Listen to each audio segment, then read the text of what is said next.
Assalamualaikum warahmatullahi wabarakatuh.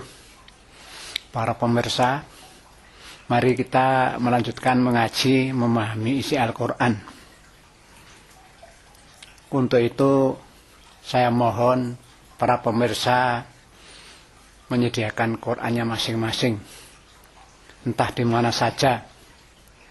Nanti pada waktu saya mengaji, kalau saya pas membaca ayat Al-Quran, ikutilah itu. Bapak, ibu-ibu juga mengikut membacanya, supaya nanti bisa mengikuti apa yang saya terangkan, insya Allah. Nah, sekarang kita akan mulai membaca juz 4. Suratnya masih Ali Imran. Begitu. A'udzubillahi minasyaitonirrajim. Bismillahirrahmanirrahim. Lan tanalul birra hatta tunfiqu mimma tuhibbun wa ma tunfiqu min syai'in fa innallaha bihi alim. Lan tanalul birra, kamu sekali-kali tidak akan dapat mencapai kebajikan. Yang dimaksud kebajikan itu yaitu berbuat baik, berbuat kebajikan dalam rangka mengamalkan isi Al-Quran, melaksanakan perintahnya dan menjauhi larangan-larangannya. Nah, kalau kita berbuat demikian, berarti kita itu nanti akan berbuat kebajikan. Dan dikatakan oleh Allah, kamu sekali-kali tidak akan bisa mencapai kebajikan itu. Hatta tunfiqu mimma tuhibbun, sebelum kamu itu menginfakkan sebagian harta bendamu yang kamu cintai. Loh. Jadi untuk mencapai kebajikan itu harus mau berinfak, menginfakkan harta bendanya yang masih dicintai. Wa ma tunfiqu min syai'in fa innallaha bihi alim. Apa saja yang engkau infakkan, engkau belanjakan di jalan Allah, harta bendamu itu, apa saja sudah, maka Allah itu akan mengetahui. Nah, dalam rangka pelaksanaan ini, ayat ini, ada ya pengetahuan yang perlu kita ketahui, yaitu pada waktu itu Umar bin Khattab itu menghadap kepada Rasul yang ingin menyampaikan bahwa Umar bin Khattab mempunyai satu kebun yang di Khaybar. Itu satu-satunya harta milik yang dicintai oleh beliau.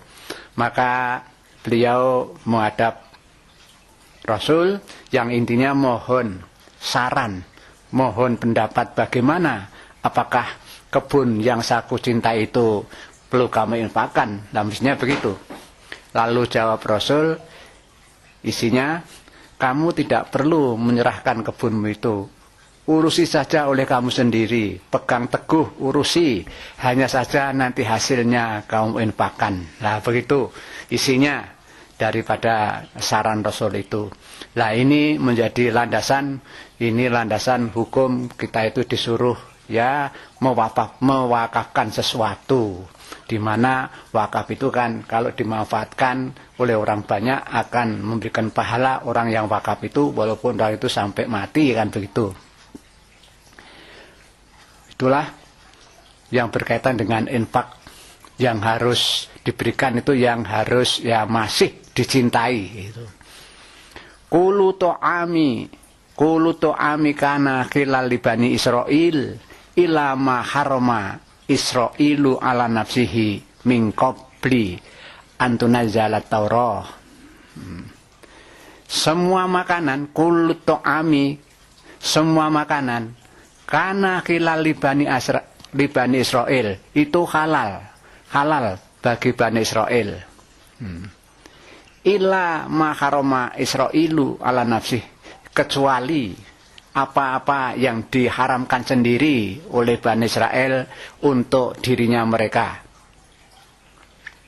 Sebelum min qabli antunazala Taurat, sebelum diturunkannya kitab suci Taurat.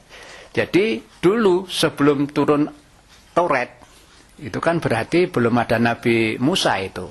Nabinya dulu yaitu Nabi Yakub.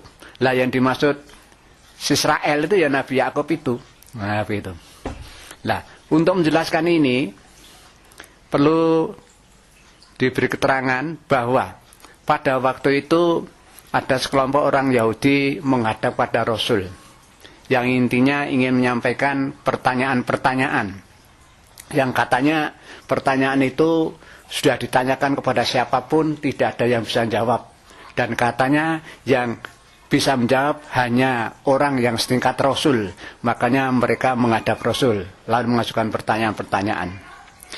Lah, sebelum pertanyaan disampaikan, nah, Rasul sudah memberi aturan begini. Kamu boleh tanya kepadaku apapun, tapi kalau kamu nanti ya sudah saya jawab, kami sudah menjawab padamu dan kamu membenarkan jawabanku itu, makanya kamu harus ikut ajaranku, yaitu masuk Islam. Nah, begitu. Ya, Bani Israil mengatakan, ya oke lah Rasulullah. Nah, makanya salah satu yang ditanyakan yaitu yang berkaitan dengan makanan ini. Di mana Rasul, apa engkau tahu mengapa? Yaitu tahu tentang bahwa makanan itu dulu sebetulnya itu halal bagi semua Bani Israel, tapi ada yang diharamkan, yang mengharamkan ya orang Bani Israel sendiri. Lah bagaimana? Rasul apa tahu itu persoalan itu? Nah, lalu Rasul menjawab pada Bani Israel, kamu tahu enggak? Dulu Israel, yaitu yang dimaksud Nabi Yakub itu, sakit keras. Lama sekali sakitnya. Lalu dia bernadar kepada Allah bahwa kalau nanti dia sembuh dari sakitnya itu, maka dia bernadar apa? Akan mengharamkan makanan yang ia sukai dan minuman yang ia sukai. Adapun makanan yang ia sukai yaitu daging sapi, sedang minuman yang dia sukai yaitu susu sapi. Jadi kalau sembuh malah justru dia itu akan mengharamkan keduanya itu tadi. Nah, lalu begitulah Rasulullah menjelaskan. Lalu Bani Israil mengatakan, ya benar ya Rasulullah, memang begitu. Nah, tapi akhirnya orang Bani Israil tidak mengikuti apa yang diperintahkan Rasul supaya mengikuti Rasul itu. Karena di antara pertanyaan yang ada 4 pertanyaan itu, tapi ada pertanyaan lain yang menanyakan pada Rasul, ya Rasulullah, siapa yang menjadi pelindungmu itu? Nah, yang jadi pelindungku yaitu Jibril. Nah, setelah itu Bani Israil malah tidak mau sama Rasulullah. Wah, kalau begitu ya sudahlah, saya sudah tidak ikut Rasulullah. Sudah, pertanyaan cukup sekian saja. Masalahnya Rasulullah kan pelindungnya adalah Jibril. Padahal Jibril itu kan yang menurunkan wahyu dari Allah pada Muhammad kan. Nah, justru itu kami tidak mau itu, tidak mengikuti. Nah, maka Jibril juga saya musuhi itu. Nah, begitu. Nah, itu cerita Bani Israil seperti itu. Jadi Bani Israil itu memusuhi Jibril karena apa? Jibril itu diutus Allah menyampaikan wahyu kepada Muhammad. Padahal dulu Rasul-Rasul itu dari kalangan Bani Israel. Lah mereka lalu benci itu dengan Muhammad itu. Lah begitulah ceritanya. Tapi itu semua terjadi sebelum diturunkannya kitab Taurat. Jadi min qabli antana zalal Taurat. Itu terjadi sebelum turunnya kitab Taurat.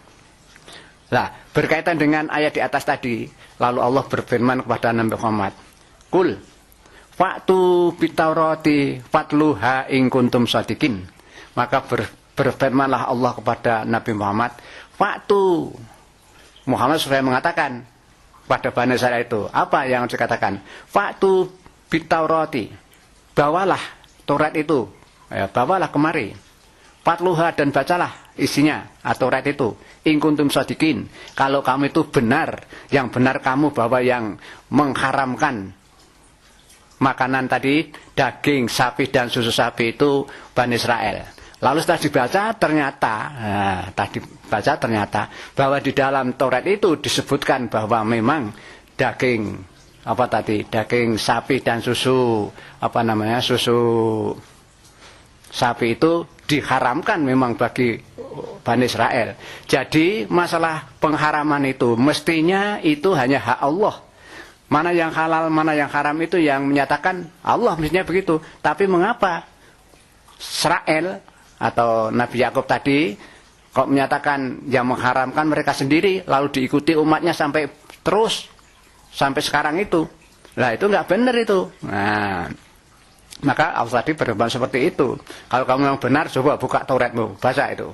Tahu-tahu dalam Taurat memang duanya itu diharamkan oleh Allah, begitu. Lalu ayat berikutnya, faman iftara 'alallahil kadziba mim ba'di dzalika faulaika humudz dzalimun. Maka barang siapa yang mengada-ada kebohongan terhadap Allah, ya seperti tadi kebohongan Bani Israel mengatakan bahwa daging sapi dan susu sapi itu yang mengharamkan mereka sendiri. Nah, itu kan mengada-ada itu. Padahal yang berhak mengharamkan halal itu Allah, yang terbukti ada di dalam Taurat itu sendiri, kan begitu. Makanya ayat menjelaskan, maka barang siapa yang mengada-ada seperti yang diceritakan di atas itu setelah peristiwa ini, faulaika humudz dzalimun, maka orang yang macam itu termasuk orang yang zalim, menganiaya diri sendiri. Berarti orang yang pokoknya menentang Allah dan Rasulullah, begitulah. Qul sadaqallah fattabi'u millata Ibrahim hanifa wa ma kana minal musyrikin. Lalu Allah melanjutkan firman-Nya, "Qul," katakan Muhammad, "Shadaqallah." Benarlah semua firman-firman Allah. Sungguh benar firman-firman Allah. Termasuk Al-Quran ini. Jadi Quran ini firman Allah. Allah menyatakan itu benar semuanya. Termasuk masalah yang berkaitan dengan menghalalkan dan pengharaman makanan tadi. Itu yang ada di Quran itu benar semuanya itu. Benar, katakanlah. Isi Al-Quran itu benar itu. Fattabi'u millata Ibrahim hanifah. Maka ikulah.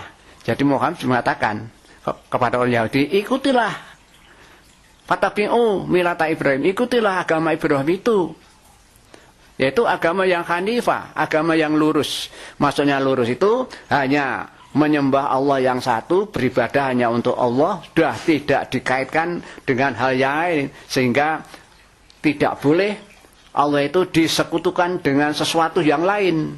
Tidak boleh menyembah itu selain yang Allah. Nah, begitu. Itu Allah merintahkan Bani Muhammad supaya mengatakan pada Bani Israel begitu, supaya mau mengikuti ajaran Ibrahim yang lurus itu. Dan ditambah keterangan, wa ma kana minal musyrikin, dan Ibrahim itu bukan termasuk orang-orang yang mensekutukan Allah, bukan orang yang musyrik. Ya, begitu.